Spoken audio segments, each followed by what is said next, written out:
السلام علیکم خواتین و حضرات، سبین آپ کی خدمت میں ہلکی پھلکی پوڈ کاسٹ کے 8ویں ایپیسوڈ کے ساتھ حاضر ہے۔ دوستو، پچھلے 30 سالوں کے دوران دنیا میں بہت نمایاں تبدیلیاں آئی ہیں، تاہم میری رائے میں سب سے بڑی تبدیلی یہ آئی ہے کہ اب معلومات تک ہماری رسائی فوراً ہو سکتی ہے۔ جہاں پہلے کسی بھی خبر کو ہمارے تک پہنچنے میں 1 یا 2 دن لگتے تھے، اب وہ خبر ہمارے تک فوراً پہنچ جاتی ہے۔ پہلے خبریں پہنچانے کا کام اخبار وغیرہ کیا کرتے تھے، لیکن اب 24 گھنٹے سینکڑوں نیوز چینلز موجود ہیں جو ہم تک یہ خبریں پہنچاتے ہیں۔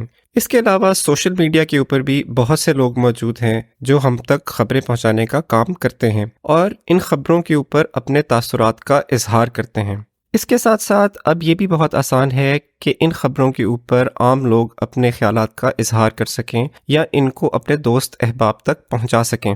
یہ تمام بہت زبردست چیزیں ہیں، لیکن اس کے ساتھ ساتھ آپ کو پچھلے کچھ سالوں میں فیک نیوز کے بارے میں بھی سننے کو مل رہا ہوگا۔ تو جناب، آج کے ایپیسوڈ میں ہم اس پورے قصے میں معاشرے کے کردار پہ تھوڑی سی بات کریں گے۔ تو جناب، کسی بھی دن میں ہم معلومات کا مختلف طریقے سے استعمال کرتے ہیں۔ مثلاً صبح صبح آپ کو الارم یہ بتاتا ہے کہ آپ کے اٹھنے کا وقت ہو گیا ہے۔ اس کے بعد آپ شیشے کے سامنے کھڑے ہوتے ہیں تو آپ کو یہ اندازہ ہوتا ہے کہ بالوں میں برش کرنے کی ضرورت ہے۔ اس کے علاوہ آپ اپنے فون پہ موسم کا حال دیکھتے ہیں تاکہ آپ یہ سمجھ سکیں کہ آج چھتری لے کے جانے کی ضرورت ہے یا نہیں۔ آپ کا دماغ آپ کو یہ بتاتا ہے کہ آپ کو کچھ کھانے کی ضرورت ہے تو آپ ناشتے کا بندوبست کریں گے۔ اس کے بعد آپ گاڑی میں جا کے بیٹھتے ہیں اور انتظار کرتے ہیں کہ گاڑی آپ کو یہ بتائے کہ انجن گرم ہو گیا ہے۔ اس کے علاوہ گاڑی آپ کو یہ بھی بتا سکتی ہے کہ پیٹرول ڈلوانے کی ضرورت ہے یا نہیں۔ آپ ٹرین اسٹیشن جاتے ہیں، وہاں آپ کو پتہ چلتا ہے کہ ٹرین 15 منٹ لیٹ ہے، جس کی وجہ سے آپ اپنی پہلی میٹنگ کے لیے لیٹ ہو جائیں گے۔ پھر اس کے بعد جب آپ ٹرین میں بیٹھ جاتے ہیں تو اس کے بعد آپ ہو سکتا ہے دنیا کی خبریں سنیں یا آپ کوئی پوڈ کاسٹ سنیں۔ پھر آپ کام پہ پہنچتے ہیں، آپ کے کالیگز آپ کو مختلف معلومات دیتے ہیں، آپ ای میلز دیکھتے ہیں، اس کے اندر معلومات ہوتی ہیں جس سے آپ کو پتہ چلتا ہے کہ آپ نے آج کے دن میں کیا کام کرنا ہے۔ پھر رات کو کھانے کے بعد آپ فارغ ہو کے جب بیٹھتے ہیں تو آپ ہو سکتا ہے سوشل میڈیا چیک کریں، دیکھیں کہ آپ کے دوست احباب کیا کر رہے ہیں، یا ہو سکتا ہے کہ آپ یوٹیوب پہ جا کے کچھ اپنی پسندیدہ ویڈیوز وغیرہ دیکھیں۔ دن کے دوران آپ تک بہت سی معلومات پہنچتی ہیں، ان میں سے کچھ آپ مان لیتے ہیں، ان پہ یقین کر لیتے ہیں، کچھ آپ نظر انداز کر دیتے ہیں۔ آپ کے دماغ کے اندر ایک ایسا میکنزم موجود ہے جو آپ کو یہ فٹافٹ بتا دیتا ہے کہ کون سی معلومات پہ یقین کیا جائے اور کن معلومات کو رد کر دینا چاہیے۔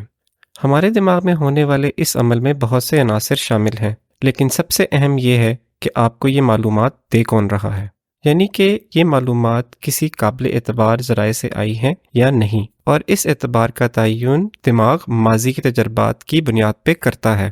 ہمارے دماغ کا یہ انرجی ایفیشنٹ سسٹم روزمرہ کے چھوٹے موٹے فیصلوں کے لیے تو بالکل ٹھیک کام کرتا ہے، لیکن پیچیدہ مسائل کے لیے یہ سسٹم ہمیں غلط فیصلوں کی طرف لے کے جاتا ہے۔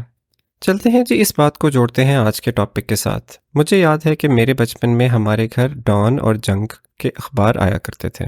ارد گرد دیکھنے پہ یہ معلوم ہوا کہ کچھ لوگ نوائے وقت بھی پڑھتے تھے، تو مجھے اس بات پہ کافی حیرت ہوتی تھی کہ ایک ہی دن کے مختلف اخبار مختلف خبریں مختلف طریقوں سے شائع کرتے تھے۔ وقت گزرنے کے ساتھ ساتھ مجھے اس کی 2 بڑی وجوہات کی سمجھ آئی۔ ایک تو یہ کہ ہم سب کا ایک اندرونی بیانیہ ہے اور اس دنیا کو ہم اسی کی نظر سے دیکھتے ہیں اور سمجھتے ہیں۔ اس کا مطلب یہ ہے کہ ہم ہمیشہ ان چیزوں کو پڑھنے، سننے اور دیکھنے کو ترجیح دیتے ہیں جو اس بیانیے کے اندر فٹ ہوتی ہوں۔ یہی وجہ ہے کہ پاکستان میں رہنے والے لوگ کبھی بھی ہندوستان کی خبریں نہیں سنیں گے اور ہندوستان میں رہنے والے کبھی پاکستان کی خبریں نہیں سنیں گے۔ اسی طرح آپ ہمیشہ وہ اخبارات پڑھیں گے جو آپ کے فیوریٹ سیاسی لیڈران کے بارے میں اچھی باتیں کرتے ہوں۔ یہاں تک کہ کسی کے بھی سیاسی موقف کا اندازہ لگانے کے لیے یہ کافی ہے کہ آپ یہ جان لیں کہ وہ کون سی اخبار پڑھتے ہیں یا کون سا نیوز چینل دیکھتے ہیں۔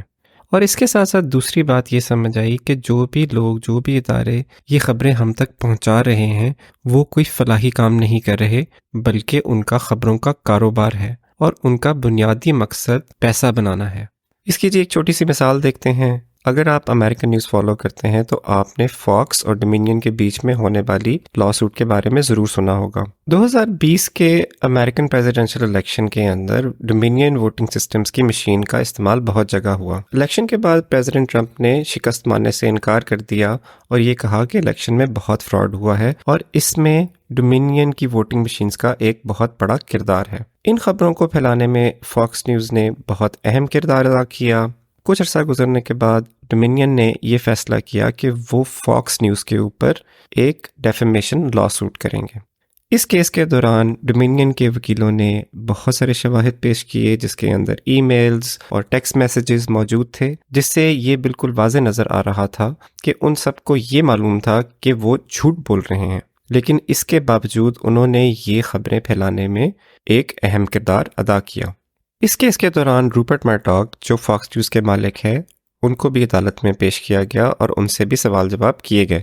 اس پورے قصے کو سمجھنے کے لیے میرا خیال ہے ان کی طرف سے کہا گیا یہ جملہ کافی ہوگا، اٹ از ناٹ ریڈ اور بلو اٹ از گرین، یعنی کہ یہ ایک سیاسی فیصلہ نہیں تھا بلکہ ایک مالی فیصلہ تھا۔ چونکہ فاکس نیوز دیکھنے والے زیادہ تر لوگ ٹرمپ سپورٹرز تھے، تو الیکشن کے بعد جب فاکس نیوز نے صحیح خبریں چلانا شروع کی تو انہوں نے یہ اندازہ لگایا کہ ان کے ویورز ان کو چھوڑ کے دوسرے چینلز کی طرف جانا شروع ہو گئے ہیں۔ اس وجہ سے یہ فیصلہ کیا گیا کہ ویورز کو وہی خبریں دی جائیں جو وہ سننا چاہتے ہیں تاکہ ان کو دوسرے چینلز کی طرف جانے کی ضرورت نہ پڑے، اور اسی وجہ سے الیکشن فراڈ کی خبریں زور و شور سے لوگوں کے سامنے رکھی گئیں۔ شواہد کی بنیاد پہ عدالت نے ڈومینین کے حق میں فیصلہ دیا اور فاکس نیوز کو حکم دیا کہ جو نقصان انہوں نے ڈومینین کی ساکھ کو پہنچایا ہے اس کے عوض وہ $787 ملین ان کو ادا کریں گے۔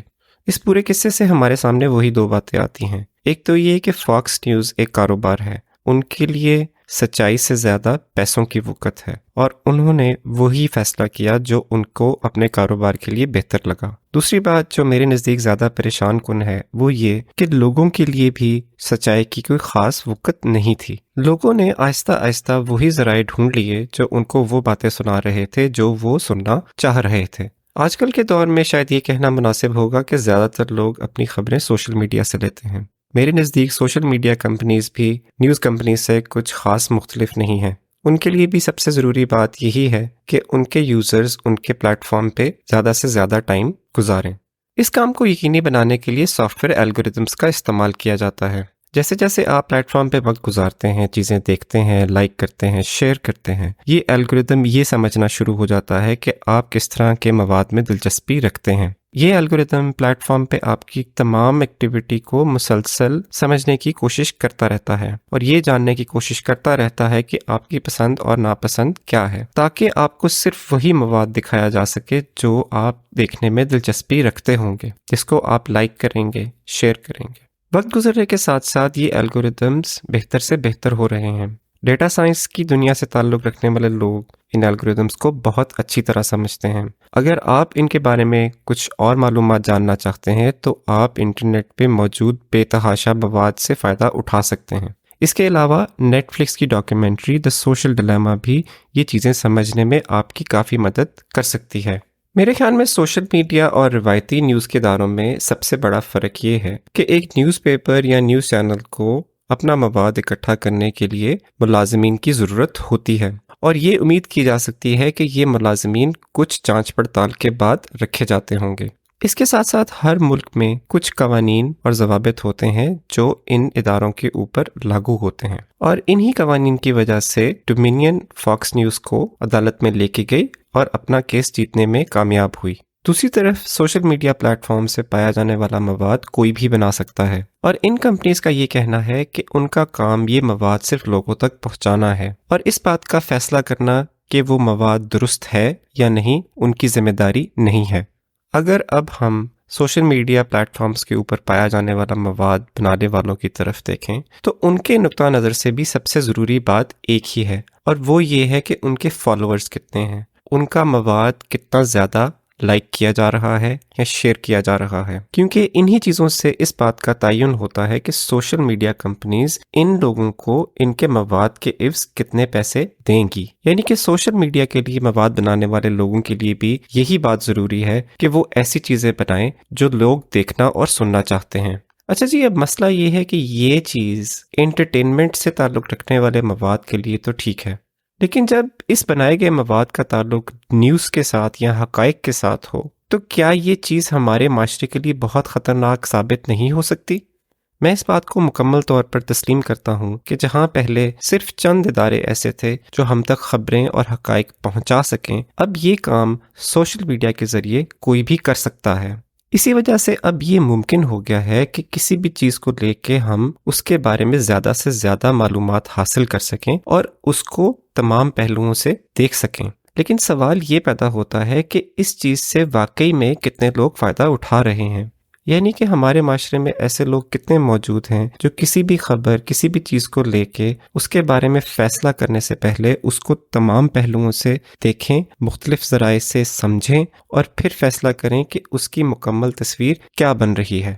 یہ یاد رکھنا ضروری ہے کہ آج کل کے زمانے میں انفارمیشن کے ساتھ ساتھ مس انفارمیشن اور ڈس انفارمیشن کی بھی بھرمار ہے۔ سوشل میڈیا کا مواد بنانے والوں کا نقطہ نظر بہت سادہ ہے۔ ان کے لیے سب سے ضروری بات یہ ہے کہ ان کے زیادہ سے زیادہ فالوورز ہوں اور ان کا مواد زیادہ سے زیادہ لوگوں تک پہنچے۔ اس پورے قصے میں سچائی کی کوئی خاص اہمیت نہیں ہے۔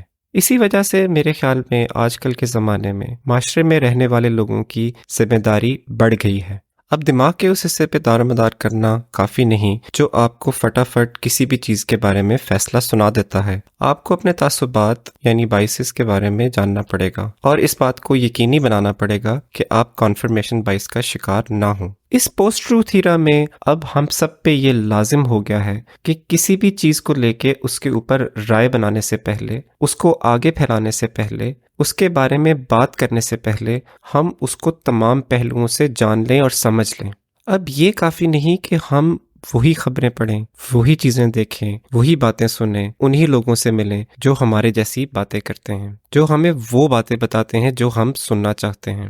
اگر ہم نے آئندہ آنے والی نسلوں کے لیے ایک اچھی دنیا چھوڑ کے جانی ہے تو چیزوں کو سمجھنے کے لیے صرف خبروں کی ہیڈ لائن سن لینا یا پڑھ لینا کافی نہیں ہوگا۔ اگر آپ CNN دیکھتے ہیں تو آپ کے لیے شاید یہ بھی بہت ضروری ہے کہ آپ فاکس نیوز بھی دیکھیں۔ اگر آپ اسکائی نیوز دیکھتے ہیں تو ہو سکتا ہے کہ آپ کو ABC بھی دیکھنا پڑے۔ اس کے ساتھ ساتھ ہو سکتا ہے کہ آپ کو ٹویٹر پہ بھی ٹائم لگانا پڑے تاکہ آپ یہ جان سکیں کہ دنیا کے دوسرے لوگ آپ کے نظریات کو لے کے کیا باتیں کر رہے ہیں۔ ہمیں اپنے کمفرٹ زون کو چھوڑنا پڑے گا، دوسروں کی بات نہ صرف سننی پڑے گی بلکہ سمجھنی بھی پڑے گی۔ ہمیں مس انفارمیشن اور ڈس انفارمیشن کو روکنے میں اپنا کردار ادا کرنا پڑے گا۔ نیوز کے اداروں اور سوشل میڈیا کو الزام دینا بہت آسان ہے، لیکن یہ بات ہمیں ہرگز نہیں بھولنی چاہیے کہ یہ کمپنیاں ہمیں وہی چیز دکھا رہی ہیں جو ہم دیکھنا چاہتے ہیں۔ اسی کے ساتھ اجازت دیجیے، اللہ حافظ۔